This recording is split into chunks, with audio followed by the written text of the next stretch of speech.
Pag subukan nyo mamaya, hawakan na nyo sa kamay, kayang durugin. Malabnaw yung simento na ginamit. Nagtipid sa simento, nagtipid sa... tapos... Hi guys! Good evening sa inyong lahat. Happy Saturday sa inyong lahat. August 16 po ngayon at pag-usapan natin ngayon ang ginawa na ng ating Pangulo kahapon lang, no?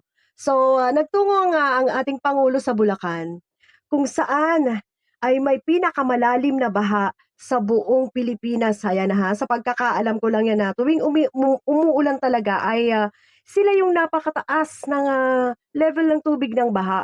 No, stress na stress ang ating Pangulo dahil nga sa mga ilog or creek na nasa Bulacan na di umano'y complete naman daw ang report, no? Na kesyo ginagalaw nila or nililinis. Pero nung inspection ng ating Pangulo ay may mga island nang tumubo sa gitna sa tindi ng damo at basura, no? So, ibig sabihin, sinungaling ang mga contractors na kesyo, ire-report nila ay lagi nilang minomonitor ang ilog, pero pag tuwing sasapit ang baha ay talaga namang grabe ang taas ng baha at talaga namang nakakadismaya sa ating mga kababayan, no? At hindi lang yan, puro substandard or tinipid ang mga sementong nakapaligid na tila ba gumawa lang ng laruan ang mga to, no? Na sabi nga ng Pangulo ay napakanipis ng ginawa na dapat ay 8 inches na parang kalsada ng bakod or kung ano man yung ginawa doon sa may tabi ng creek ay napakatipid ng ginawa. Tinipid sa simento, malabnaw daw ang simento. Halos makikita mo sa Pangulo ang kabwisitan dito, no? So, at yun nga kailangan daw nilang managot, no? Pananagutin ng Pangulo ang gumawa nito. Hindi sa Pangulo lang sila mananagot, kundi higit silang mananagot sa taong bayan. Pinapahirapan nila tuwing sasapit ang ulan, no? So pinapahirapan nga naman nila dahil nga siyempre tuwing sasapit ang ulan ay halos nagbabangka sa tubig baha ang mga kababayan natin diyan sa Bulacan. So ito ang nakikita naming kabutihan ng Pangulo na alam natin na napakatagal na nitong problema sa Bulacan at si PBBM lang ang gumawa nito. Sa pag-iimbestiga nito na siya pa talagang personal ang pumunta doon. Siya lang ang gumawa nito, no? Na kawawang-kawawa na talagang ang mga kababayan natin sa Bulacan at makikita natin si PBBM lang ngayon ang pumunta ng personal sa Bulacan para makita ang kasinungalingan, pagnanakaw ng mga contractors sa flood control, no? Na may flood control na ito. Mabuhay ka, Pangulong PBBM, no? Diyan pa lang sobrang bilib na kami sa'yo. At kahit papano, naibsan ang aming pagkadismaya sa mga magnanakaw sa kaban ng bayan.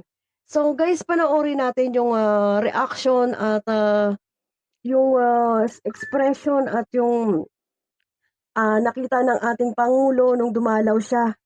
Makikita natin kung paano malungkot, halo-halong emosyon ang makikita natin sa mukha ng ating Pangulo.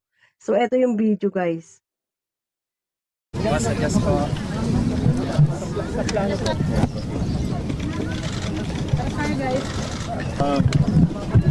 Isa pa to. Na nakita natin flood control project, meron doon sa Pilandulo, hindi masyado mapuntahan kundi tayo magbangka. Nandyan sa kabilang dulo, butas na naman, hindi pero nagkaroon yan, nasira o hindi po, never nagkaroon. Hindi talaga, hindi ginawa. Eto na naman, the same thing. Pag titignan mo yung report sa atin, completed lahat, meron na yan. Tapos, eto na naman yung quality. Madaling makita. Hawakan mo yung semento dito. Unang-una yung semento, ganyan lang kakapal. Dapat 18 centimeters. 18 mga 18 inches, parang kalsada. Dapat ganyan kakapal. Ganyan lang ang nandyan. Pag subukan nyo mamaya, hawakan na nyo sa kamay, kayang durugin. Malabnaw yung simento na ginamit. Nagtipid sa simento, nagtipid sa... Tapos, meron dapat desiltation. Dapat doon na naman sa kontrata, may desiltation, dredging, completed. Tignan naman ninyo, paano magiging completed yan? Tignan ninyo. May isla sa gitna. Tinutubuan na ng damo na napaka... Masukal na yan, yun. Ibig sabihin, matagal na silang hindi nagde-dredge. Although sa report namin, nagde-dredge sila. Ayan na naman. Pahanapin natin yung sinong responsible dito sa gobyerno, sa private. At kailangan managot sila dito sa kanilang ginawa. Managot sila, huwag sila managot sa akin, managot sila dito sa mga tao dito na yung mga kahirapan na dinala nila sa mga buhay nila. Okay, sige, thank you. Sir, question. Sinong kumpanya ito? St. Timothy. St. Timothy to. St. Timothy ang kontratista dito. Kaya titingnan natin, kailangan pasagutin natin kung bakit ganitong ginawa nila. Mas mabuti pa, dapat pumunta sila rito, pakita nila gano'ng kahirap ang buhay na binigay nila sa mga kababayan natin. Hindi pala kaya gagawin namin ngayon na naalaman na namin. Mabuti nga yung website nandyan na at marami nang nagsusumbong. Basta gamitin ninyo yung ano sa flood control. Oo, sige, ipagdan kayo. Mag-report kayo. Ulit-ulit yung report na sa akin, report na kay Cobb, report na kay Cobb, lahat ng report na ninyo para alam namin, pati sa press, report ninyo para alam namin lahat. Dahil hindi pwedeng ganito ang pera. This has been going on for years. Kailan inumpisahan ito? Itong dike.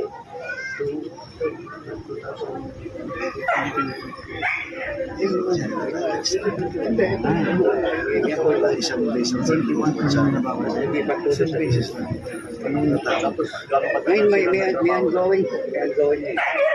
Tapos lumipat ngayon sila doon.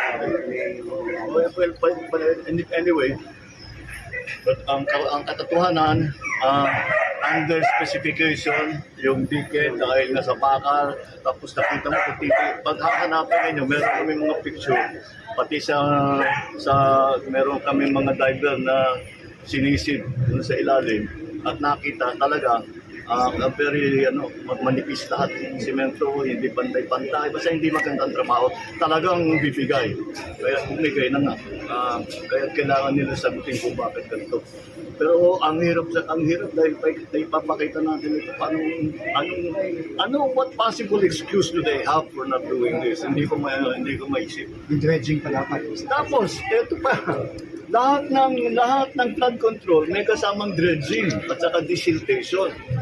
Anong sabi mo sa akin, German? Minsan di ka pa nakakita ng desiltation dito. Kasama sa kontrata yun. Walang na desiltation.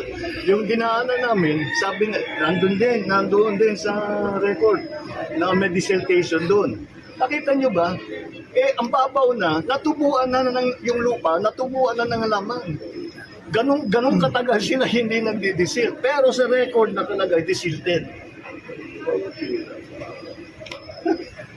Nagulat ako sabi, yung gitna ng ilog, may isla na kasi. May isla na sa gitna. Ay, nako. Papatawag po ba natin yung St. Timothy?